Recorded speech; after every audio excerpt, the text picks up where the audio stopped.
आज मी आल्यापासून धाराशिव लोकसभा मतदारसंघातील माझ्या जीवाभावाच्या सगळ्या लोकांना विनंती केली होती की आज आपण या ठिकाणी उपस्थित राहावं.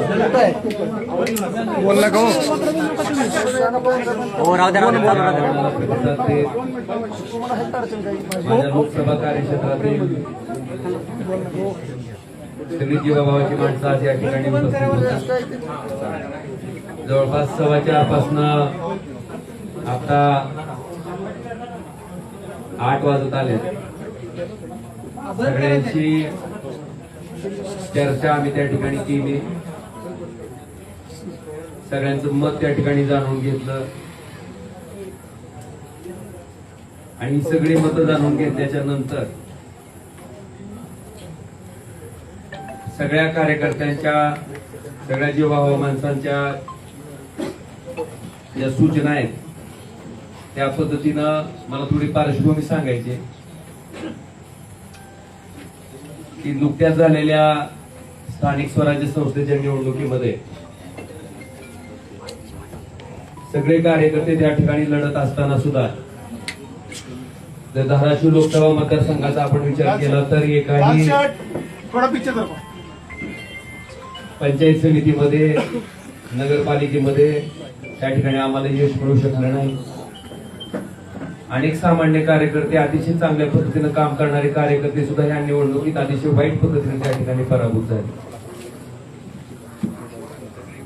मी असेल, आमचे सगळे सहकारी असतील, आम्ही 24 तास मधला 24 तास वेळ सामान्य माणसासाठी, सामान्य लोकांसाठी, त्याच्या समस्येसाठी द्यायचं काम आम्ही प्रामाणिकपणे केलंय. आणि याचे साक्षीदार सगळे सर्वसामान्य माणसं आहेत. आपल्या सगळ्याच्या माहितीसाठी आमचा कार्यकर्ता, आम्ही कधी कामात कमी पडलोच नाही. लोकांच्या समस्या सोडवण्यात आम्ही कधी कमी पडलो नाही.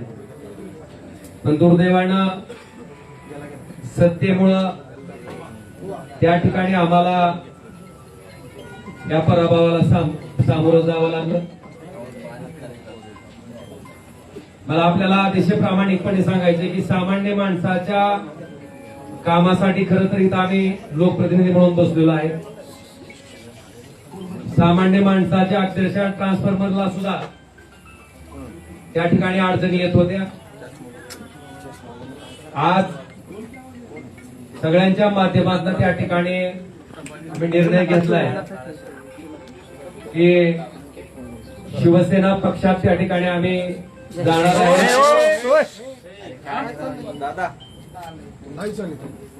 श्री एकनाथ शिंदे साहेबांच्या नेतृत्वाखाली आम्ही त्या ठिकाणी काम करणार आहेत. त्याच्या पाठीमागची पार्श्वभूमी अशी आहे की आपण बघितलं असेल, ज्या कारणामुळे त्या ठिकाणी मी माझं सार्वजनिक जीवन सुरू केलं, या वाईट वृत्तीची लोक कुठल्याही परिस्थितीत त्या ठिकाणी राजकारणाच्या पटलावर राहिले नाहीत पाहिजे. ती भूमिका आजपर्यंत मी त्या ठिकाणी चोखपणे निभावत आलो. कायदेशीर बाबीवर सुद्धा आम्ही त्याच पद्धतीनं पूर्ण आमच्या कुटुंबानं महाराष्ट्र पोलीस जे तपास करत होते, कळंबोली पोलीस स्टेशन जे तपास करत होते, ते दबावाखाली करतंय आणि इथून आम्हाला न्याय मिळू शकत नाही. म्हणून हा तपास सीबीआय कडे वर्ग करावा अशी मागणी, अशी याचिका हायकोर्टात केल्याच्या नंतर या हत्याकांडाचा तपास त्या ठिकाणी सीबीआय कडे वर्ग झाला.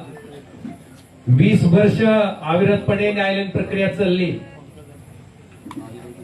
फार मोठ्या अपेक्षा आमच्या कुटुंबाला त्या निकालात नव्हत्या. मेरिटवर निकाल येईल अशी अपेक्षा होती. पण दुर्दैवानं जो काही निकाल आला त्याच्यामध्ये सन्माननीय न्यायालय म्हणतंय की राजकीय वैमनस्य होतं, तेही मान्य करते. कुठल्याही हत्याकांडामध्ये उद्देश, मोटिव्ह फार महत्वाचा असतो, तेही न्यायालय मान्य करते. दुर्दैवानं कळंबोली पोलीस स्टेशनच्या तपासाला त्या ठिकाणी बेस करून मला वाटतं ज्या पद्धतीचा निकाल आला तो अतिशय दुर्दैवी होता आणि अशा पद्धतीनं या निकालाचं दुःख, कारण ज्या दिवशी राजेसाहेब गेले त्या दिवशीचं जे दुःख होतं तशाच पद्धतीचं दुःख आमच्या पूर्ण कुटुंबाला काल सहन करावं लागलं. मला वाटतं ह्याच्यामध्ये एक माणूस त्या ठिकाणी सक्षमपणे आमच्या पाठीशी उभा होता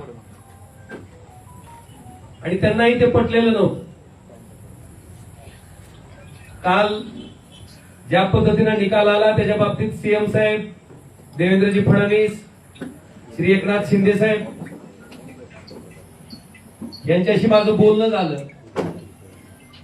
त्यांनी अमित शहा साहेबांबरोबरही माझं बोलणं करून दिलं. आम्ही त्यांना इतकीच विनंती केली की साहेब आम्हाला कुणाचा फेवर नको आहे, पण आम्ही जे संघर्ष मागच्या 20 वर्षापासून करतोय, फक्त न्याय मागतोय, तो न्याय आम्हाला मिळवून द्यावा ही आम्ही कळकळीची विनंती त्या ठिकाणी केली.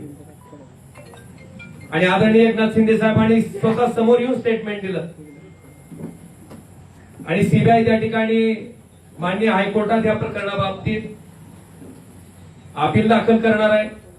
अपेक्षा इतकीच आहे की केसच्या मेरिटवर त्या ठिकाणी जो न्याय त्या ठिकाणी डावलला गेलाय तो आम्हाला न्याय मिळावा. आणि म्हणून या सगळ्या बाबीचा विचार केल्याच्या नंतर आपण जर आमची इथली राजकीय परिस्थिती बघितली असेल, बऱ्याच मंडळींना वाटतंय की आता तुमचा एक पक्ष त्यांचा एक पक्ष.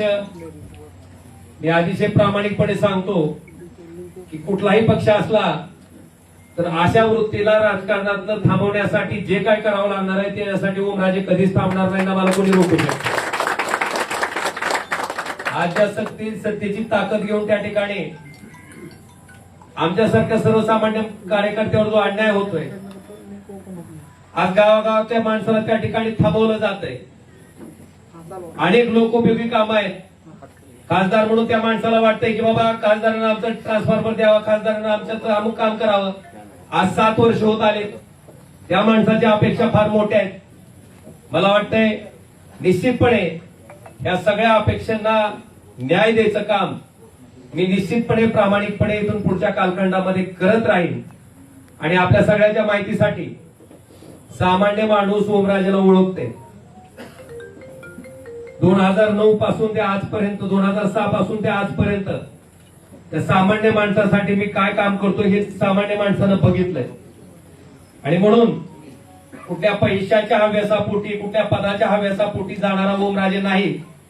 जी काय सत्ता घ्यायची किंवा जी काय सत्तेचा वापर करायचा आहे, कारण आपण जर माझ्याकडची फळी बघितली तर माझ्याकडे मोठे प्रस्थापित माणसं कोणीच नाही. माझ्याकडे सामान्य माणसं, समाजातले शेवटच्या घटकातली माणसं त्या ठिकाणी आज माझ्याकडे आशा लावून बघतायत. आणि मी आपल्याला शब्द देतो की या सत्तेचा वापर आता सर्वसामान्य माणसाच्या जीवनात आनंद देण्यासाठी मी प्रामाणिकपणे करत राहीन आणि ती ताकदीनं करत राहीन. हे वचन मी आपल्या सगळ्याच्या साक्षीनं आज या ठिकाणी देतो. आणि आम्हाला खात्री आहे की ज्या पद्धतीनं धावून जाऊन काम करायचा त्यांचा स्वभाव आहे त्या पद्धतीने ते निश्चितपणे धावून येतील आमच्या प्रत्येक. कारण आमचं काही वैयक्तिक कुठलंच काम नाहीये, माझं कुठलंच काही असंही नाही किंवा काहीतरी वेगळा व्यवसाय माझा चालू आहे आणि त्या व्यवसायाला संरक्षण घेण्यासाठी मला जायचंय ना. माझ्यावर काही ईडीसी व्यायची धाड पडली असंही नाही.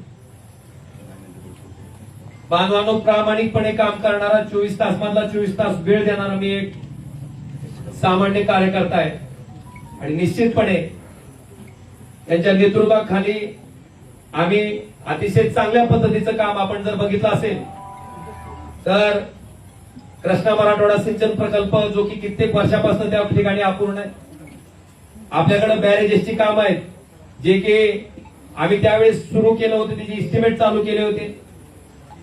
मला वाटतंय या सत्तेचा उपयोग कशा पद्धतीने केला जाऊ शकतो हे निश्चितपणे आम्ही धाराशिव लोकसभा मतदारसंघातील जनतेला चांगल्या पद्धतीने त्या ठिकाणी राबवून, नुसत्या घोषणा नाहीत तर त्या राबवून अतिशय चांगल्या पद्धतीनं दाखवून देऊ हेही वचन मी आजच्या या पत्रकार परिषदेच्या निमित्तानं देतो.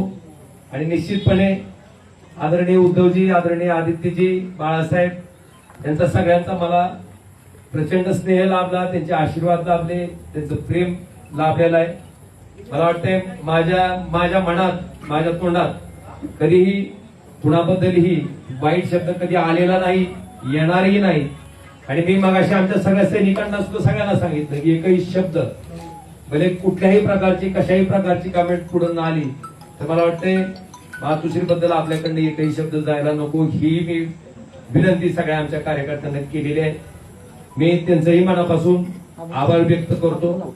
आणि निश्चितपणे माझा पुढचा जो राजकीय प्रवास आहे, हा राजकीय प्रवास सर्वसामान्य माणसाच्या जीवनात आनंदाचे क्षण आणण्यासाठी, त्याला सुखाचे क्षण देण्यासाठी मी कायमस्वरूपी अविरतपणे जसं आधी काम करत आलोय त्याच पद्धतीने अविरतपणे त्याच्यासाठी काम करत राहीन, हेही वचन देतो. दादा, तुम्ही अमित शहांशी चर्चा केली असं सांगितलं, एकनाथ शिंदे साहेबांनी बोलणं करून दिलं. उद्धव ठाकरेंशी आपली काही चर्चा झाली का, त्यांच्याशी काही बोललात का, किंवा आपण भविष्यात कधी त्यांच्याशी चर्चा? अमित भाई शहांशी आपण चर्चा केली फोनवरून, एकनाथ शिंदे साहेबांनी आपल्याला फोनवरून चर्चा करून दिली असं बोललात. उद्धव ठाकरेंशी काही चर्चा आपली झाली का या संदर्भात, या सगळ्या निर्णयाच्या अनुषंगाने, आणि भविष्यात काही होईल का? कुठल्या कशाबद्दल तुमचे हे या निर्णयाबाबत का जातो हे उद्धव ठाकरेंना आपण आपल्याशी एक लक्षात घ्या, माझी जी काही भूमिका होती, मी ज्या पद्धतीने ठरवलं होतं, ज्या पद्धतीने सांगितलं होतं त्या पद्धतीने मी आपल्या सगळ्यांच्या समक्ष मांडलेले.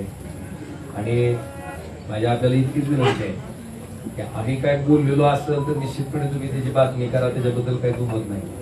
पण न बोललेल्याही बातम्या त्या ठिकाणी चालवल्या जातात आणि विनाकारण कुणाबद्दलही गैरसमज त्या ठिकाणी निर्माण केले जातात. तर फक्त तेवढ्या गोष्टी घडू नयेत.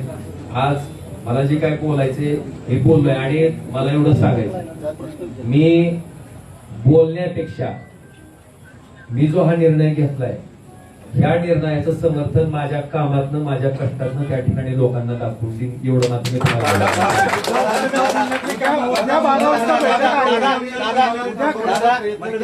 कुठल्या अटी शर्ती काय ठेवलेत का तुमच्या प्रवेशासाठी? आश्वासन दिलं कधी तयार झालं? अटी शर्ती टाकून मी काम करणारा कार्यकर्ता नाही.